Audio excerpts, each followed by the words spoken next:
Hi everyone, நாம் இன்றைக்கி ஈஸியாக செய்யக்கூடிய ஒரு ஹெல்த்தி ஸ்நாக்ஸ் தான் பார்க்க போகிறோம். இது நம்ம சிம்பிளாக ஆவியில் வேக வச்சு செய்ய போகிறோம். இதுக்கு நல்லா பழுத்த 4 ஏத்தம்பழம் கட் பண்ணி எடுத்துக்கணும்.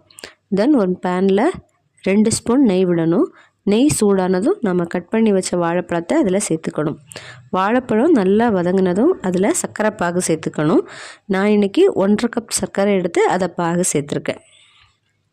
பாகு சேர்த்து கொதி வந்ததும் அதில் 4 ஏலக்காய் தட்டி சேர்த்துட்டு கூடவே 1 கப் தேங்காய், 1.5 கப் வறுத்த ரவை, 4 ஸ்பூன் அரிசி பொடி, தென் ஒரு சிட்டிகை உப்பு சேர்த்து நல்லா கிளறி எடுத்துக்கணும். நான் இப்போ இந்த காமிக்கிறேன். இந்த பதத்துக்கு நம்ம என்ன செஞ்சுக்கணும் அப்படின்னா நல்லா கிளறிக்கணும். அதுக்கப்புறமா கொஞ்சம் ஆற விட்டு நம்ம கை தொடுற சூடு வந்ததுக்கப்புறமா வாட்டி எடுத்த வாழை இலையில் அதை எடுத்து இந்த மாதிரி மடக்கி ஆவியில் வேக வச்சு எடுத்து சாப்பிட்டா அவ்வளவு டேஸ்ட்டாக இருக்கும். கண்டிப்பாக இதை ட்ரை பண்ணி பாருங்கள். ட்ரை பண்ணி பார்த்துட்டு கமெண்டில் டேஸ்ட் எப்படி இருந்துச்சுன்னு சொல்லுங்கள்.